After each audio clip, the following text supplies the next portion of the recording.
ठीक है, तो आज हम आपको पढ़ाएंगे अर्थशास्त्र। ठीक है, सब बच्चे बैठ गए, रेडी? बैठ जाओ आराम से, सही है, शोर नहीं करते हैं।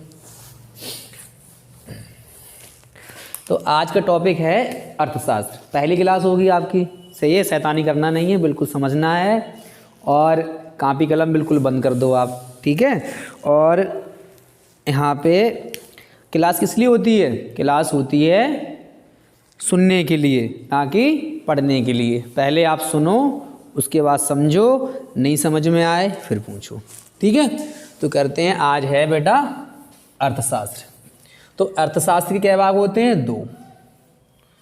अर्थशास्त्र कितने भाग होंगे? दो। एक होगा micro economics, micro economics, micro economics, और एक होता है मैक्रो इकोनॉमिक्स, मैक्रो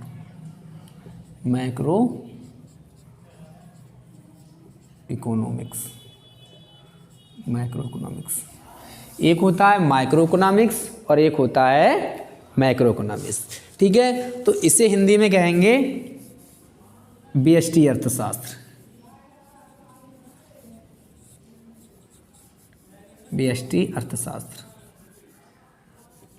और बिल्कुल हिंदी भाषा में से कहेंगे सूक्ष्म अर्थशास्त्र। क्या कहेंगे? सूक्ष्म अर्थशास्त्र। ठीक है बेटा। और माइक्रो, ये क्या लिखा है? Micro economics. माइक्रो का मतलब होता है समष्टि अर्थशास्त्र, समष्टि अर्थशास्त्र, समष्टि अर्थशास्त्र। हिंदी में कहेंगे बृहत, मतलब बड़ा, बृहत अर्थशास्त्र।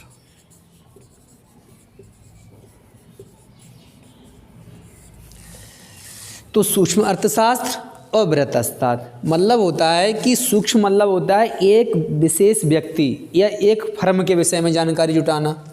ठीक है, और समष्टि का मतलब होता है पूरे सेक्टर के विषय में जानकारी जुटाना। उदाहरण के तौर पे आप समझ सकते हैं, जैसे यदि आपके स्कूल के क्षेत्र में जाना है कि भैया हमें स्कूल है उसकी अर्थव्यवस्था का अध्ययन करना है। यदि आप एक स्कूल का अध्ययन कर रहे हैं, ठीक है, तो वहाँ पे क्या होगा? सूक्ष्म अर्थशास्त्र होगा।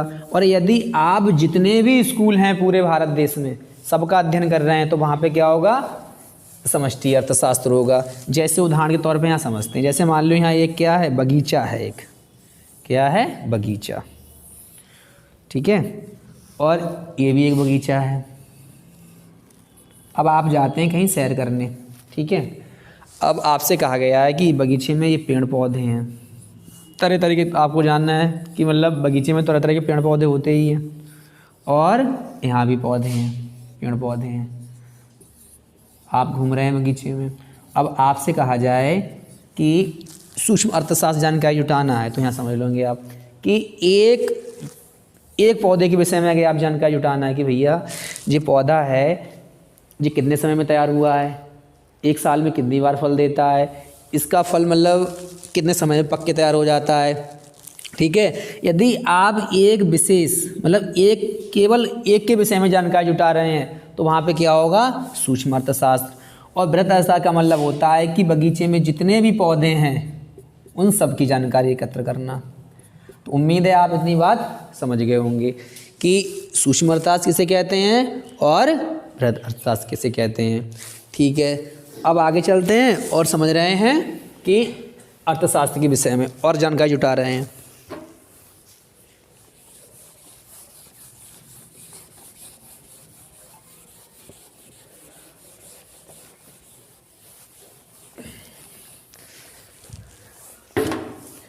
ज़्यादा टेंशन बिल्कुल नहीं लेना है, बस आराम से समझना है, धीरे धीरे सब कुछ समझ में आ जाएगा।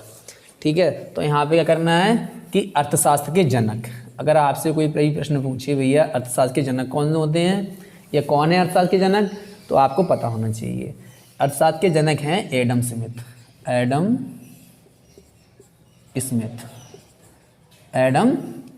स्मिथ।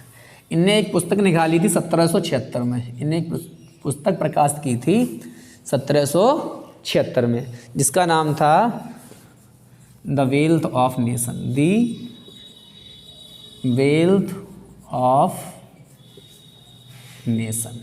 हाँ, एडम स्मिथ 1776 में एक पुस्तक प्रकाश की थी, द वेल्थ ऑफ नेशन। ठीक है, और इन्होंने इसमें एक परिभाषा दी थी कि अर्थशास्त्र जो है वो एक धन का विज्ञान है। ठीक है, तो एडम स्मिथ ने धन किसको माना था? वस्तु एवं सेवा, वस्तु एवं सेवा। जैसे विज्ञान की भाषा में आप किसी पदार्थ को देखते हैं तो पदार्थ के 3 रूपों में दिखाई देता है कि भैया पदार्थ ये ठोस है या द्रव्य है या गैस है। ठीक है, और समझते हैं सजीव है या निर्जीव है। लेकिन अर्थशास्त्र की नज़र में प्रत्येक पदार्थ क्या होता है? या वस्तु या सेवा, कि भैया ये वस्तु है या सेवा है। जैसे अध्यापक का पढ़ाना आपके लिए क्या है? सेवा है। इंजीनियर का काम करना आपके लिए क्या है? सेवा है। बैंकिंग प्रणाली आपके लिए क्या है? सेवा है। अब मान लो ये जहाँ मार्कर उत्पादन हो रहा है, ये मार्कर जो आपका वो क्या है? वस्तु है। जैसे चेयर है वो क्या है? वस्तु है। ठीक है, तो समझ गए वस्तु एवं सेवा। ठीक है, आइए आगे देखते हैं। तो अर्थशास्त्री यहाँ पे एक परिभाषा है वो हम आपको दिखा रहे हैं। अर्थशास्त्र की परिभाषा, अर्थशास्त्र की परिभाषा आइए याद करते हैं बातों ही बातों में। कहते हैं कि सामाजिक विज्ञान की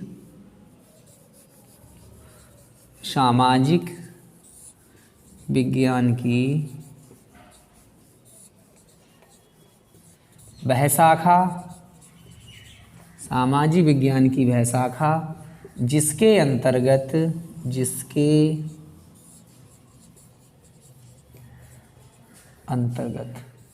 सामाजिक विज्ञान की वह शाखा जिसके अंतर्गत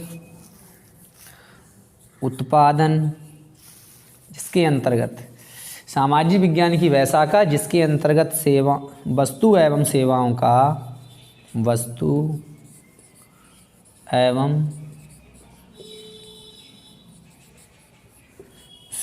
का उत्पादन,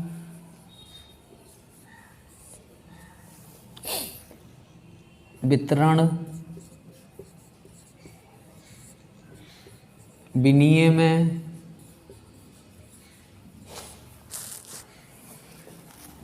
उपभोग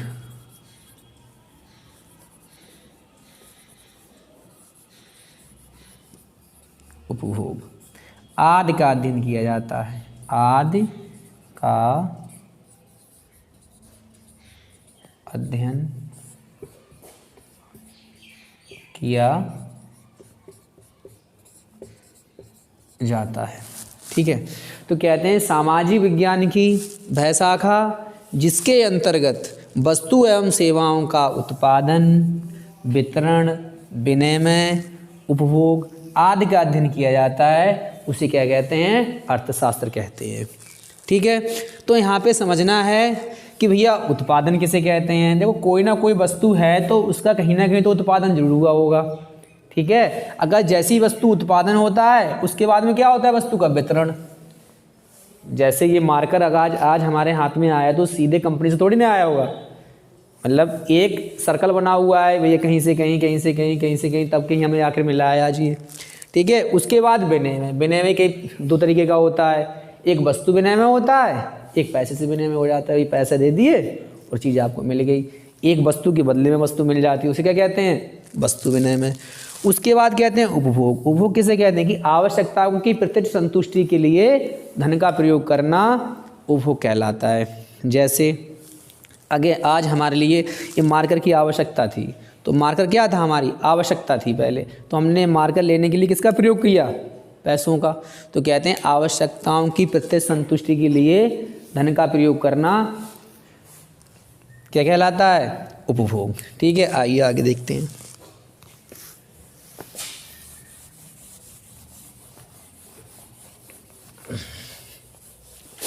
ठीक है, तो आपने परिभाषा भी देख ली। तो इसमें एक शब्द आया था उत्पादन। तो उत्पादन किसे कहते हैं भैया? कैसे होता है उत्पादन? क्या है उत्पादन के कारक? तो उत्पादन के मुख्यतः 5 कारक होते हैं। क्या? उत्पादन कहते हैं उत्पादन के मुख्यतः 5 कारक होते हैं। उत्पादन के मुख्यतः 5 होते हैं। उत्पादन के मुख्यतः 5 कारक होते हैं। ठीक है, अब 5 कारक कौन कौन से होते हैं आइए देखते हैं। तो कहते हैं सबसे पहले क्या होता है, जैसे मान लो आप किसी चीज़ का वस्तु का उत्पादन करने जा रहे हैं मान लो, ठीक है। अब जैसे हम किसी चीज़ का उत्पादन करते हैं, ये शिक्षा का उत्पादन करते हैं, जैसे मानो हमने स्कूल खोला या कोचिंग सेंटर खोला, ठीक है। अब तो सबसे पहले जब हम विद्यालय खोलने कहीं गए होंगे तो सबसे पहले हमने क्या देखा होगा, भूमि देखी होगी, या तो भूमि हमारी खुद की हो, यदि हमारी भूमि खुद की नहीं है तो हमने क्या किया होगा, भूमि रेंट पे ली होगी, किराए पे ली होगी अपनी आवश्यकता संतुष्ट करने के लिए। तो हमने क्या पहले आवश्यकता क्या पड़ी, भूमि। अगर भूमि हमारी खुद की है तो ठीक है, यदि हमारी खुद की नहीं है और हमें वास्तव में स्कूल खोलना ही है तो हम क्या करेंगे, भूमि हमारी नहीं है तो हम भूमि कहाँ पर ले लेंगे, किराए पर। भूमि मिल जाएगी लेकिन हमें क्या देना पड़ेगा, किराया। जब भूमि हमें मिल जाएगी तो उसके बाद हमें आवश्यकता किसी चीज़ पड़ेगी, पूंजी की। किसकी, पूंजी की। अब मान लो हमने पूंजी, यदि पूंजी हमारी खुद की है तो हमने अपनी खुद की पूंजी लगा दी, और यदि हमारी पूंजी नहीं है फिर हम क्या करेंगे, पूंजी ले लेंगे किस पे, ऋण पे। और ऋण के बाद मुझे क्या देना पड़ेगा, ब्याज। क्या देना पड़ेगा, ब्याज। ठीक, इसके बाद तीसरी आवश्यकता पड़ेगी हमें किसकी, श्रम की। ठीक है, श्रम कौन देता है, श्रमिक। और यदि हम खुद काम कर लेते हैं तो भैया खुद आगे काम करने के लिए, और यदि हमें जिस टाइप का आपका काम होगा आपको उस टाइप के श्रमिक की आवश्यकता पड़ेगी। ठीक है, चौथा चीज़ है उद्यमी। कौन, उद्यमी। इसे आप बोल सकते हैं मैनेजर, मैनेजर बोल सकते हैं, या बोल सकते हैं प्रबंधक, या बोल सकते हैं मालिक, या कहते हैं जिसने सारा सेटअप तैयार कर रहा है। ठीक है, तो कौन, प्रबंधक मतलब उद्यमी। और 5वां कारक है आपका साहस। साहस, साहस मतलब क्या होता है, धैर्य। क्या होता है, धैर्य। यदि आप कोई काम करने जा रहे हैं, मान लो कोई व्यापार करने जा रहे हैं, कोई सेटअप तैयार कर रहे हैं, तो सबसे पहले आपको क्या करना पड़ेगा कि भैया आपके अंदर क्या होना चाहिए, साहस। कि हम कहीं पैसे लगा रहे हैं, ये पैसा कहीं चला गया तो हमने जो व्यापार स्टार्ट किया है वो चला या ना चला। ठीक है, तो यहाँ तक बात समझ में आई। अब हम आपको ये समझाएं कि लोग अर्थव्यवस्था में कहाँ कहाँ और कैसे कैसे काम कर रहे हैं। ठीक है, मोटा मोटी एक क्लास है, हल्की हल्की पूरी समझ में आ जाएगी। बाद में हम एक टॉपिक और पढ़ाएंगे आपको, अर्थव्यवस्था। ठीक है, और समझते रहो हल्की हल्की। तो लोग कैसे काम कर रहे हैं, कौन कौन से सेक्टर में लोग काम कर रहे हैं, आइए देखते हैं इसे भी। समझ में आ रहा है, ठीक है, हाँ ठीक है। तो आप कहाँ तक समझ गए, उत्पादन के कारक समझ लिए आपने। ठीक है, अब देखना ये कि आदमी या मनुष्य या व्यक्ति मतलब अर्थव्यवस्था में कौन से स्तर से काम कर रहा है। ठीक है, तो एक तो होता है स्वभाव के आधार पर, स्वभाव, स्वभाव के आधार पर, के आधार पर। दूसरा बिंदु होता है शर्त के आधार पर, शर्त के आधार पर। और तीसरा बिंदु होता है स्वामित्व के आधार पर, स्वामित्व के आधार पर, स्वामित्व। तो सबसे पहले देखते हैं कि स्वभाव के आधार पर। स्वभाव के आधार पर आदमी अर्थव्यवस्था में 3 क्षेत्रक में डिवाइड है। सबसे पहले होता है प्राथमिक क्षेत्रक, फिर है द्वितीयक क्षेत्रक, और फिर होता है तृतीयक क्षेत्रक। सबसे पहले प्राथमिक क्षेत्रक, प्राथमिक क्षेत्रक। नंबर 2 द्वितीयक क्षेत्रक, और नंबर 3 तृतीयक क्षेत्रक। एक प्राथमिक क्षेत्र, प्राथमिक क्षेत्र में कौन कौन लोग आते हैं, जैसे जो प्राकृतिक उत्पादन करते हैं। जैसे मान लो किसान है तो किसान अनाज उत्पादन करता है। ठीक है, अब जैसे उदाहरण कृषि, प्राथमिक क्षेत्रक का उदाहरण है सबसे पहले कौन सा है? कृषि। कृषि के बाद में आता है पशुपालन, पशुपालन। फिर जैसे आपका मुर्गी पालन हो मुर्गी पालन। खनन, खदान जो लोग खोदते हैं, मिट्टी उट्टी खोदते हैं, ठीक है। तो कृषि, पशुपालन, मुर्गी पालन, खनन, आदमी यहाँ काम करता है। दूसरी जगह है द्वितीय क्षेत्रक। द्वितीय क्षेत्रक में मतलब होता है निर्माण और विनिर्माण, निर्माण और विनिर्माण। जितने उद्योग क्षेत्र हैं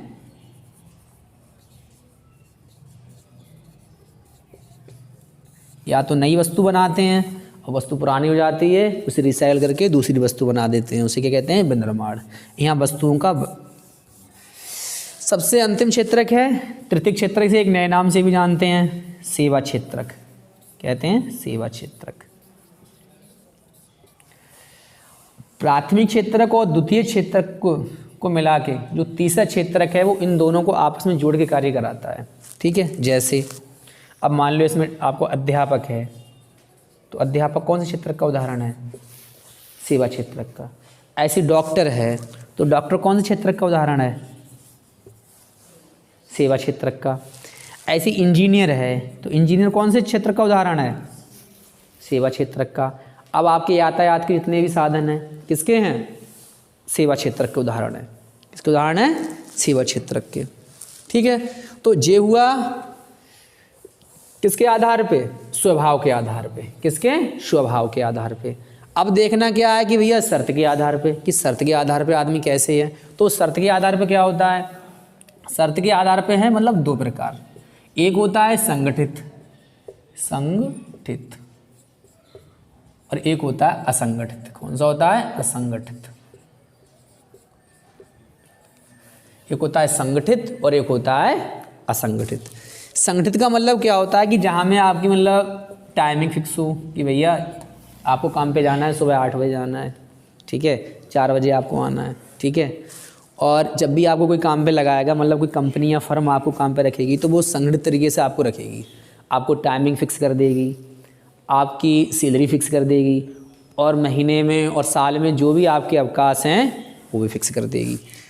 तो जहाँ टाइमिंग फिक्स हो, सैलरी फिक्स हो और अवकाश फिक्स हो, उसे क्या कहते हैं? संगठित। और असंगठित उसे कहते हैं, ठीक है, जहाँ ना तो आपकी टाइमिंग फिक्स होगी, ना सैलरी फिक्स होगी। आज यहाँ काम कर रहे हैं, कल दूसरी जगह काम करेंगे, परसों तीसरी जगह काम करेंगे, ठीक है। तो उसी का कहते हैं असंगठित क्षेत्रक। तो शर्त के आधार पर समझ गए आप। और तीसरा है स्वामित्व के आधार पे। तो स्वामित्व के आधार पे भी हम क्या बात, कितने विभाजित हैं? 2 में।